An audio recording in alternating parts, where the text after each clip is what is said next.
Muy bien, pues dejamos aquí. Gracias a todos por vuestras intervenciones y a ustedes por su participación.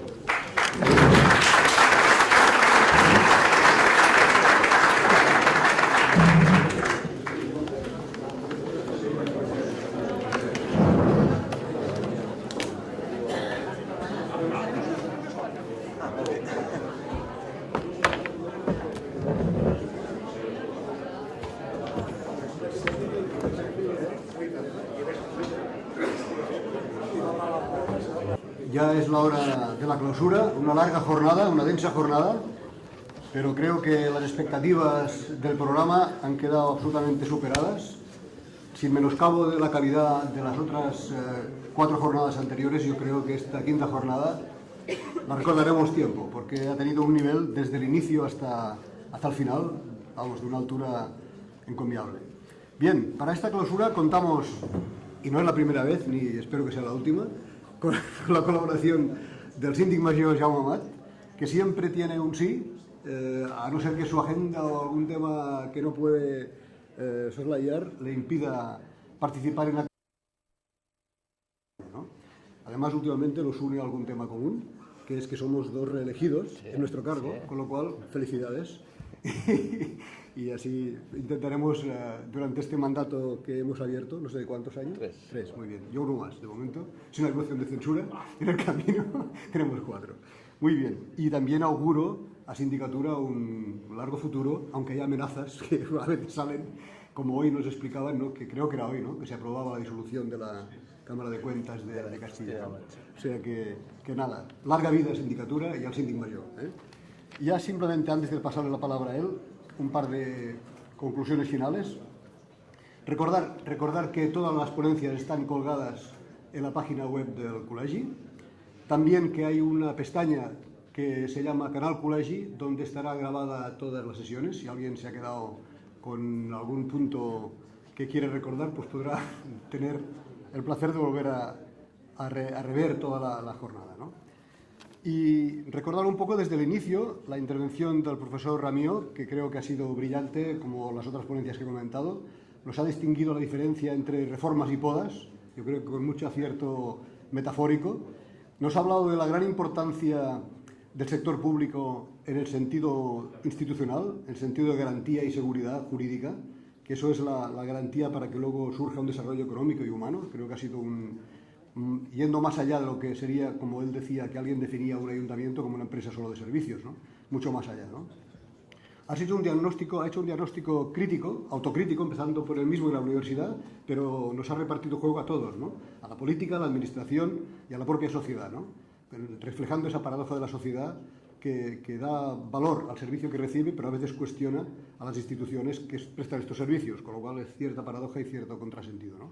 Y ha hecho una serie de propuestas que creo que todos vamos a retener como interesantes de futuro.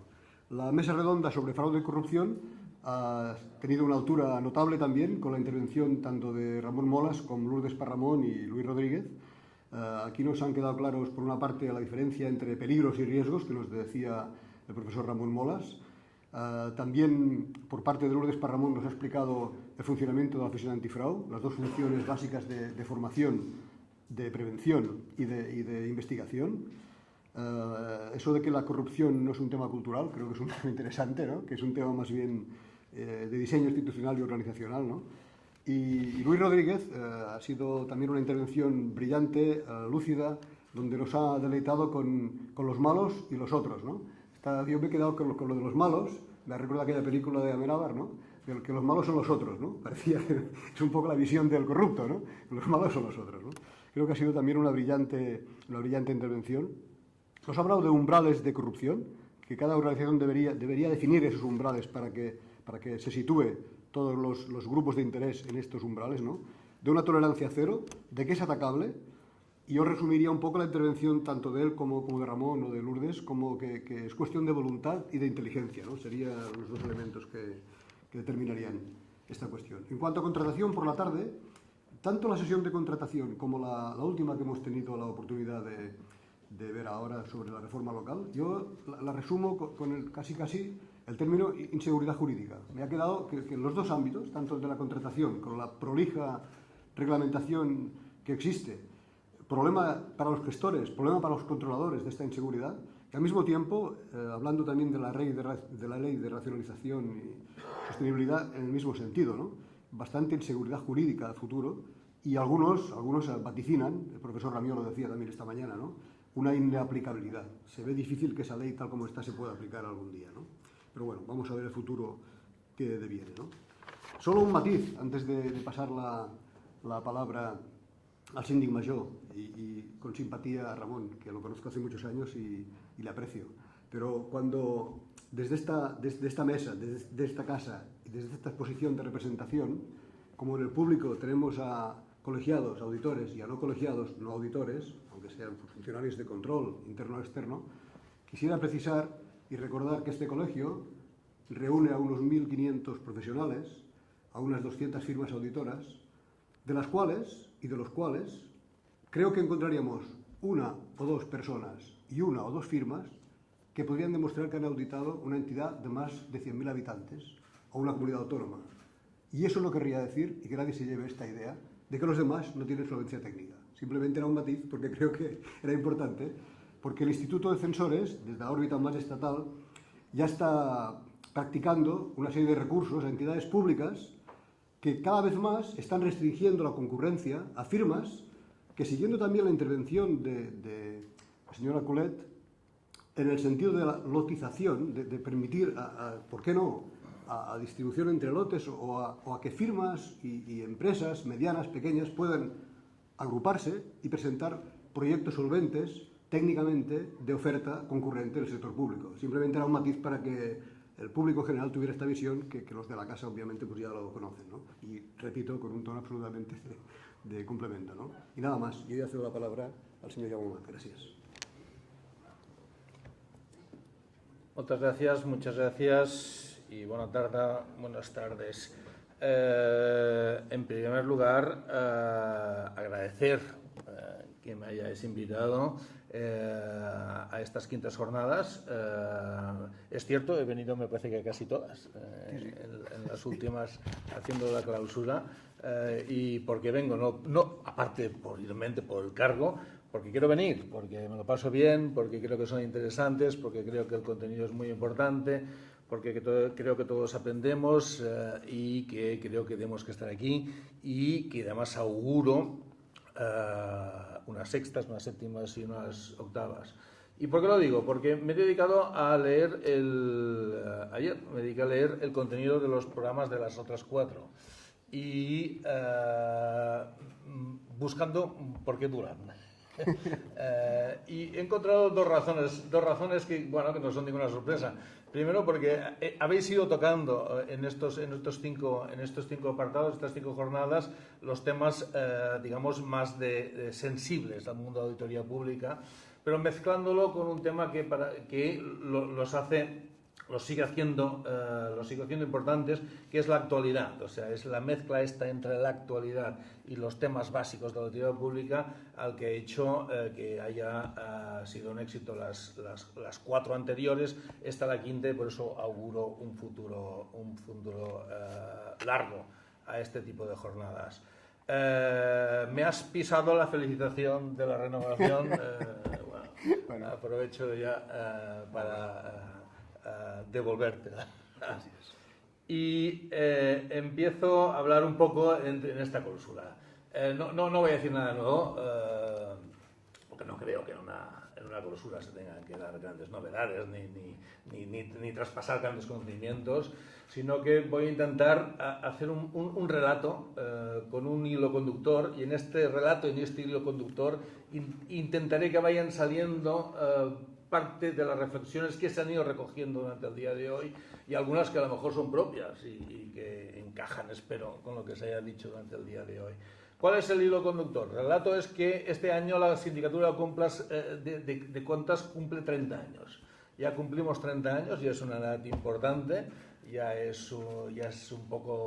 tenemos historia, puesto que la ley de la Sindicatura de Cuentas es del 1984, y esto quiero que sea un poco el hilo conductor de mis palabras. ¿Por qué? porque creo que es una edad en donde ya toca pararse y decir, oye, hasta ahora qué hemos hecho, de qué ha servido todo lo que hemos hecho, hemos servido para alguna cosa y qué vamos a hacer de cara al futuro. Esto es un poco la razón de mi discurso. Me gustaría volver un momento mucho para atrás. Este año en Cataluña es un año de aniversarios. En 1714, 2014, celebramos o no celebramos muchas cosas, pero los años están muy presentes, ¿no? Las cifras están muy presentes. Yo me voy muy atrás, 1284. En aquella época corría por estos territorios un tal señor Arnau Sabastida, que era el mestre regional. Era un señor que con un sello, que después copió la sindicatura, que es el sello que llevamos aquí, iba marcando, él y sus colaboradores, las cuentas que iba revisando. En 1284 ya hacía esto este señor por aquí cerca. Iba paseando por Cataluña, por todo lo que es este espacio, se dedicaba a esto. En 1413, además de los mestres regionals que iban siguiendo su función, las Cortes de Barcelona aprobaron la existencia de la figura del oidor de comptes, que de hecho lo que hacía también era intervenir las cuentas públicas, de hecho dar razón de las cuentas, de cómo se gastaba el sector público ese dinero. Estas funciones son bastantes distintas, no puedo decir que la sindicatura de cuentas sigue exactamente los mismos cauces y las mismas razones de ser y objetivos de nuestro amigo Arnau Sabastida y de los distintos oidors de comptes que han habido. Pero sí que es un antecedente histórico y un pasado que creo que tenemos que recordar, puesto que, y ahora salto de repente a la actualidad, cuando alguien desde algún sitio dice estos no los podemos cargar porque gastan mucho y no sirven para nada, y además o no sabemos si sirven o no sirven, aparte de demostrar o no si servimos o no servimos, también puedes decir, bueno, es que tenemos antecedentes muy antiguos, es decir, nos vamos muy lejos. O sea, esa función de que haya alguien que de alguna manera independientemente pueda controlar los gastos públicos, los gastos del gobierno, del rey, etcétera, etcétera, y que dé explicaciones a las Cortes, al Parlamento, es decir, al representante de los ciudadanos, este triángulo que se forma entre ejecutivo, parlamentario y de alguna manera el control, va más lejos de un problema de análisis de si esto cuesta dinero o no, sino si tiene razón de ser ese control, cueste lo que cueste. De ahí viene un poco, y era la razón de ser del título del artículo que me habéis publicado en la última revista, de si nos hemos de plantear si el control es una inversión o un gasto. Si el control es un gasto, tiene sentido reducirlo al máximo en una rebaja de gasto, puesto que es un dinero público. Si una inversión, puede pasar que te encuentres la sorpresa que cuando vayas reduciendo el control, al ver menos control haya más gasto público, con lo cual ese esfuerzo de gasto sea inútil, puesto que yo creo que el control es más, aquí en todas partes, es más inversión que gasto.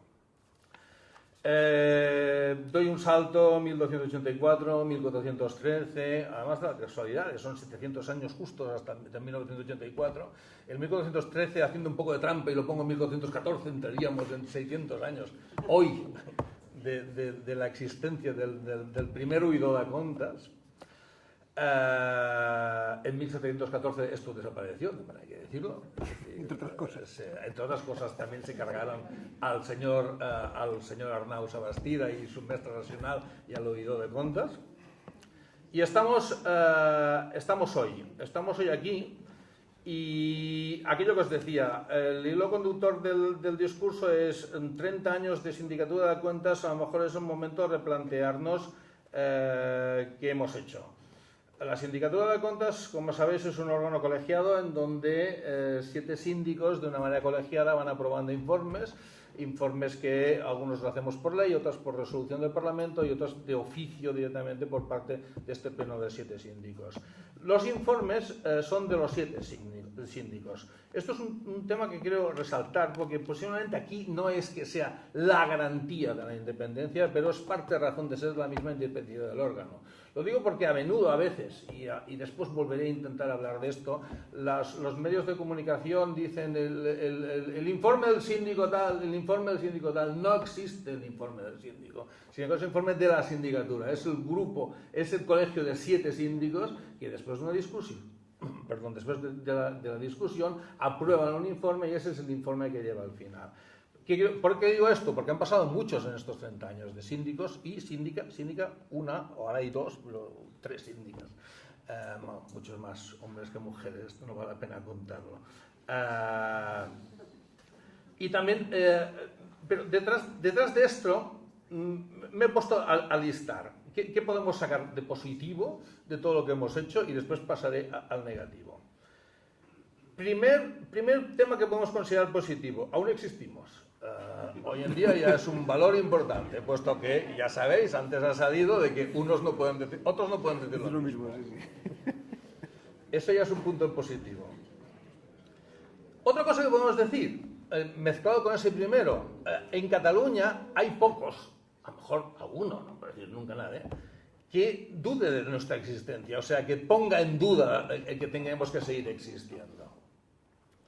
Después de que hemos conseguido cierto prestigio en las conclusiones, en las observaciones, en las recomendaciones, bueno, no es que, la palabra no es que demos miedo, decir, ay, que ver la sindicatura, sino que de alguna manera sí que lo que hemos ido diciendo, hemos creado un cuerpo doctrinal, que este cuerpo doctrinal pues tiene un peso específico y es un criterio a tener en cuenta dentro del ámbito de la auditoría pública. Esto es bueno, esto es positivo. Y por eso, y lo tenía otro punto que está relacionado con el anterior, algunas instituciones y algunos profesionales nos piden su opinión. Y algunas instituciones nos hacen caso. Y ahora de repente salto al negativo. Otras no nos hacen caso.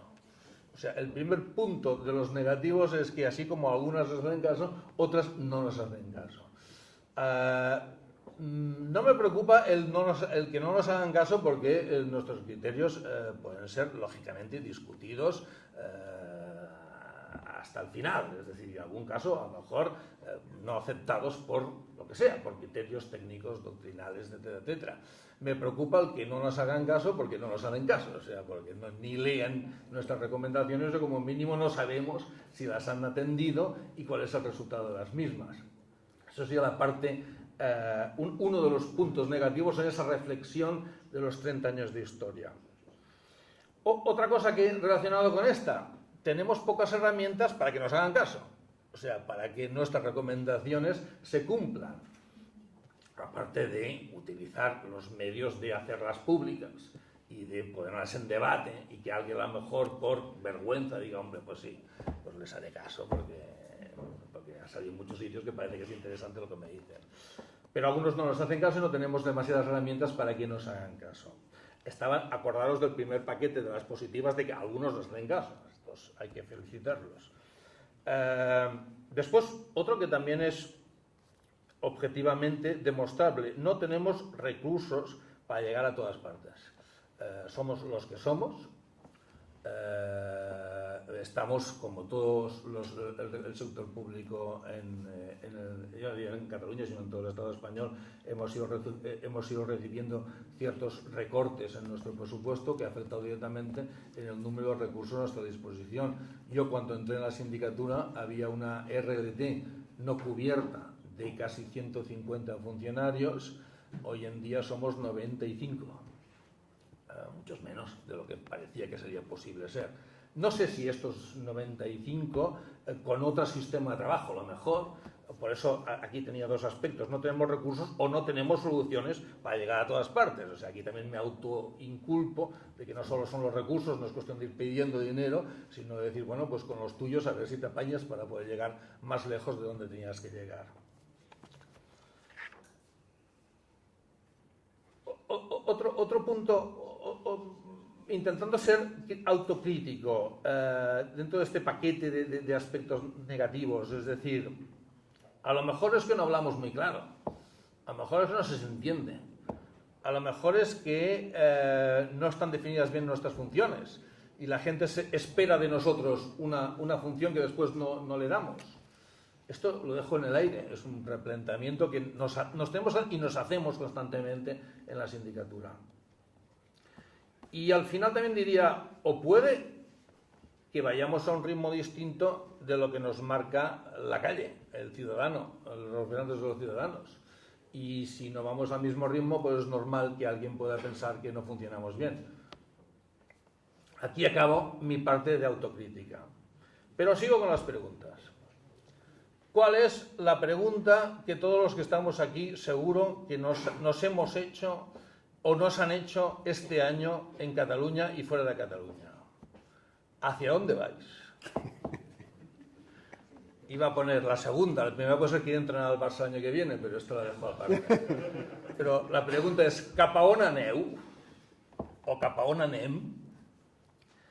No intento aquí ahora desvelar, ni mucho menos, porque no tengo la solución, y estoy muy lejos de tenerla, de hacia dónde vamos, pero sí que intentaré dar un pequeño esbozo de hacia dónde vamos en nuestro negocio, no como Cataluña, no como país. Y para intentar dar vueltas intentar buscar alguna respuesta a esta pregunta de hacia dónde vamos, me pregunto, ¿por dónde nos movemos? Y por dónde nos movemos lo divido en tres apartados o apartaditos. Sector público, administración pública. ¿Cuál es la realidad? La realidad es que hay muchos menos recursos de los que habían antes. Los presupuestos de todas las entidades han retrocedido en relación a los últimos años. Históricamente es la primera vez que hay un retroceso constante de todo lo que es los presupuestos aprobados año a año. En los presupuestos de la Generalitat, en las cifras, en los grandes capítulos de gasto, como puede ser el capítulo 1 y el capítulo 2 o el capítulo 6, nos estamos yendo a cifras anteriores al 2005, 2006, 2007, depende de cada capítulo. El único paquete va creciendo es el de la deuda. Este sí que es el monstruo que se está comiendo a todos los otros capítulos del presupuesto. Hay una retrocesión, hay menos recursos, esto es la realidad. Por otra parte, el sector público, la administración, se encuentra, y posiblemente está la razón de que y antes ha salido, de que vayan saliendo nuevas leyes, nuevas reformas y nuevos proyectos, en que la calle nos está diciendo queremos respuestas ya. Ya no es suficiente con gastar más. No es suficiente con decirnos que ahora vamos a tener un pabellón más grande, o una calle más larga, o una ciudad más bonita. Esto ya no vale. Esto se tiene que seguir haciendo, pero ya no vale. La gente nos está pidiendo respuestas ya. Y aquí tenía otra nota. A lo mejor soy un poco animal diciéndolo así, pero creo que se ha acabado el tiempo de los inventos. Ya no podemos inventarnos cosas. Y ya el riesgo que puede comportar un nuevo invento es suficientemente alto como para repensarlo entre todos antes de echarnos hacia este invento. Eso no significa dejar de hacer cosas, no significa dejar de innovar. He puesto invento en el sentido más despectivo, de decir, despectivo negativo, en el sentido de decir, tiramos por aquella calle y vamos para allá y después ya veremos a ver si hemos acertado o no, porque tenemos dinero, pues lo ponemos aquí y mira, y dentro de unos años vamos a ver si esto ha ido bien o no ha ido bien. Esto ya no se permite, ya no nos lo permiten. Dentro de este apartado de inventos y me ha hecho pensar cuando miraba los últimos datos que Ramón Massagué hablaba del Ayuntamiento de Barcelona, posiblemente ha llegado el momento, por ejemplo, de plantearnos la naturaleza jurídica de todos los órganos que nos hemos ido inventando con la historia. Y si tiene sentido que existan todos, que existan como tienen que existir, ¿qué razón tienen y pararnos a pensar cuál tiene que ser el orden? A lo mejor el orden no tiene que acabar siendo una ley orgánica que los seguro que los liquide todos, sino esto es suficientemente complejo como que se tiene que analizar con mucho detalle, pero una de las preguntas puede ser el momento, o es el momento, de replantearnos todos los distintos elementos que hemos utilizado para poder ejecutar lo que sería el servicio público de la cual tenemos competencia en el órgano que sea. De la misma manera que también es el momento de plantearnos, y esto salía muy claro de las distintas explicaciones que Petra Sainz nos ha dado con lo que se encuentra el interventor de un ayuntamiento delante de las distintas normas que van saliendo, de plantearnos qué información es necesaria, a quién la tenemos que enviar, cómo ordenar esta información y cómo ir consolidando esta información. Yo tengo una teoría particular. Hemos dado un salto sin querer, que es porque hemos conseguido digitalizar toda la información. Hemos creído que ya no tiene coste esto. O sea que apretando un botón me va a salir información. Entonces, ahora, cosas que antes no pedíamos porque no queríamos que nos llenaran de papel las habitaciones, ahora hemos descubierto, porque esto ya no tiene un coste directo, oye, pues que nos manden esta información. Y esta también, y lo otro también, y lo otro también. Bueno, es cuestión de tocar botones, es decir, vamos generando, sin pensar en quién tiene que generar esta información, en quién tiene que alimentar esta información, y sobre todo sin pensar en la utilización, en la rentabilidad de estos datos.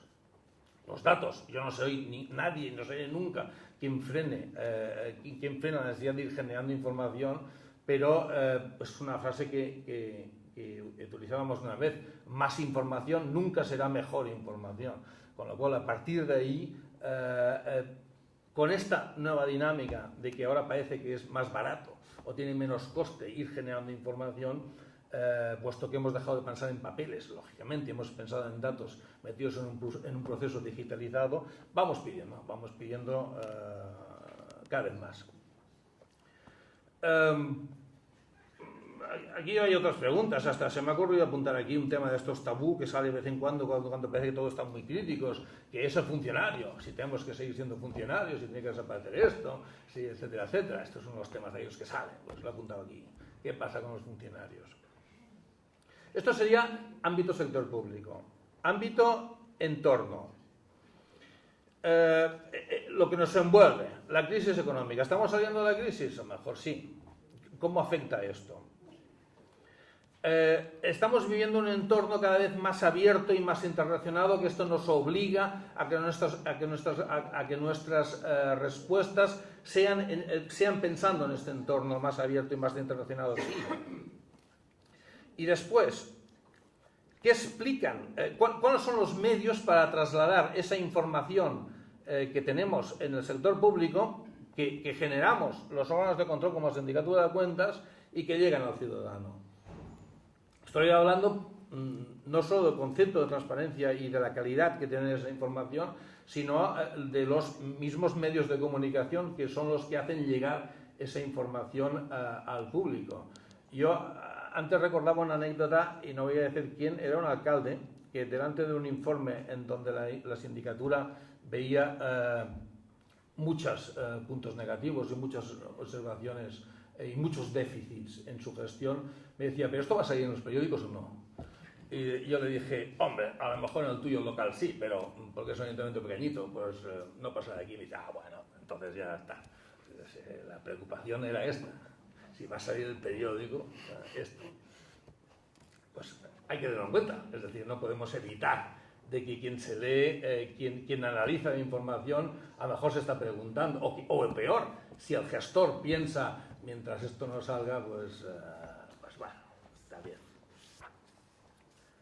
¿Y qué piensa el último paquetito? ¿Qué piensa la gente? ¿Qué piensa la ciudadanía? ¿Qué piensan las personas? ¿Qué piensan sus representantes? Cada vez están más informados, cada vez están más intercomunicados. Por desgracia, cada vez son más desconfiados. Ya no se fían de lo que les dan.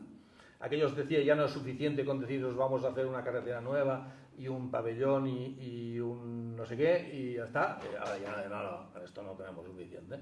Ya no nos fiamos de ti, ya te hemos dado oportunidad y no nos fiamos de ti. Y claro, además, leen la prensa, lo que decía antes, y ven que no hay día en donde no salga la palabra corrupción, en el que no salga la palabra de mala gestión, en el que no salga la palabra error, y dices, hombre, pues claro que no se fían. Es decir, si poco a poco entre todos estamos deslegitimando la posición de lo que sería el administrador público. Eso sí que es un problema cierto.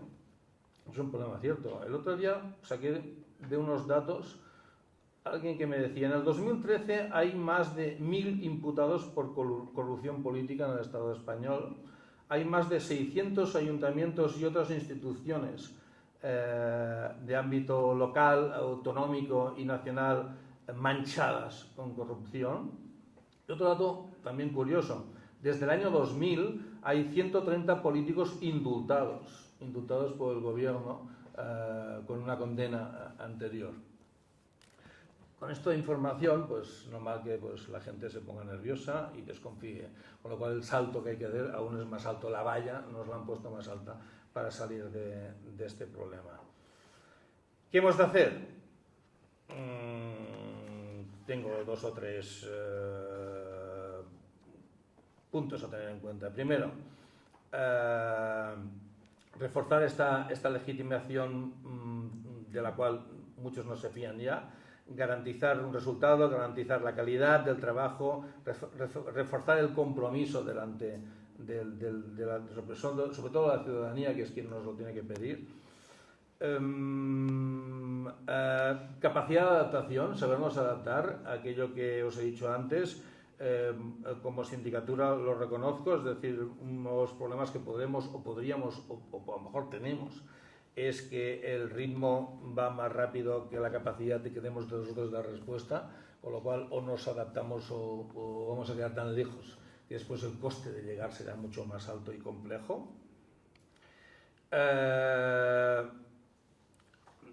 Tomarnos entre todos en serio el tema de la rendición de cuentas, de unas cuentas bien formadas, de unas cuentas bien trabajadas y unas cuentas que expliquen y que además justifiquen el servicio público.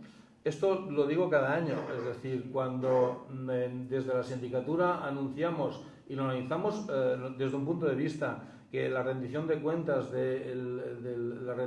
ha pasado de un 60-70 a un 80 o 90, pues es un dato positivo, puesto que hemos avanzado en el objetivo. Pero es que el objetivo es 100, el objetivo es que todo el mundo rinda cuentas, no solo que haya, está bien que haya solo un 10% que no rinda, y que además el 10% represente en habitantes muy pocos habitantes, porque son acostumbrados a ser pues zonas pequeñas en donde pues tienen más complejidad y tienen más problemas para rendir cuentas. Pero el objetivo es 100, y hasta que no se diga este objetivo no podemos estar contentos, no podemos levantar el pie del acelerador. Y última cosa que os quería decir, aquí tenía apuntada una nota. Aprender a utilizar, a leer y a entender el BOE, el DOC y todos los boletines oficiales. Y no me refiero más en la recomendación no tan literal de esto, sino decir, y también se ha hablado antes, se ha hablado en las anteriores mesas, tenemos el costumbre de que actuamos un poco contra respuesta a momentos determinados. Cuando la coyuntura nos dice que está pasando aquello, rápidamente creamos una norma que parece que tiene que dar solución a aquello. Es decir, como hemos criticado antes, intentamos buscar con soluciones que tendrían que ser estructurales, dar respuesta a situaciones coyunturales que después, al crear la norma, es muy difícil de modificar. Y ahí es la razón por la que vamos jugando con nuevas modificaciones de la ley, con textos refundidos, con nuevas modificaciones y con otra cosa que a menudo vemos en la sindicatura de cuentas. Nosotros en la sindicatura de cuentas tenemos un criterio que parece lógico, que es que no tiene sentido recomendar que se cumpla la ley, puesto que la ley se tiene que cumplir, no porque la recomiende el síndico o la sindicatura de cuentas, pero es lo que tienes que decir, porque es que en todos los informes, o en casi todos los informes, cuando analizamos el ámbito de la legalidad, siempre nos encontramos que se incumple la ley. Por eso te vienen ganas de decir recomendación única, que se cumpla la ley. Cuando en las alegaciones la entidad a la que hemos identificado varios incumplimientos de la realidad nos dice es que esta ley es anticuada, es que esta ley no está conforme a nuestros criterios actuales, pues claro, queda la segunda recomendación, que se cambie la ley, pero mientras no se cambie la ley, que se cumpla la ley. O que a nosotros esta ley no nos incumbe porque tenemos una competencia, porque no sabemos si somos un consorcio local, somos un consorcio autonómico o qué somos, con lo cual no sabemos qué ley debemos aceptar. Esta complejidad en ese sistema lo hace todo más difícil. Por eso, aunque no tenemos que decirlo, acostumbramos a pensar que aún nos queda camino por correr, puesto que aún tenemos que seguir recomendando que se cumpla la ley. También tenemos, y esta sí que no es obligación, que se modifique la ley para que esta ley se pueda cumplir, lo que muchas veces es el hecho de no modificarla que hace muy complicada que se cumpla esta ley. Y en general, lo que os decía, clarificar el mensaje, clarificar el lenguaje, ir al mismo ritmo de la calle, puesto que si la calle va más rápido que nosotros no podremos llegar nunca. Evitar inventos peligrosos, como he dicho antes. Copiar a los que lo hacen bien, sin miedo, es decir, irnos fuera y mirar cómo lo hacen los otros, y si los otros lo hacen mejor, los copiamos y no pasa nada. Primero los entendemos, los intentamos introducirnos en nuestro ámbito, en nuestro entorno y después copiarlos. Y estas serían un poco las líneas de mi respuesta. Lógicamente la respuesta es tendría que ser, puede ser mucho más larga, o cualquiera de ustedes seguro que tiene muchas más respuestas respecto a la pregunta aquella que os decía de ¿hacia dónde vamos? Cap on anem? Y con esto quiero acabar. Y quiero acabar volviendo a agradecer muy especialmente al Colegio de Censores Jueces de Cuentas la oportunidad de volver a estar aquí, de la oportunidad en escoger los distintos ítems que se han ido dando desde la primera jornada hasta la quinta, y decirles que seguro que habrán más jornadas. Yo no sé si estaré aquí o no, pero seguro que habrá más jornadas para poder seguir trabajando en este tema. Muchas gracias. Muy bien, gracias, Jaume. Bien, y nada más, simplemente para complementar lo que decía el síndic, es importante escoger los temas de cada jornada para que tengan continuidad. Es importante escoger bien a los ponentes, como está demostrado hoy, pero mucho más importante es vuestra presencia. Muchas gracias por venir y fins l'any que ve.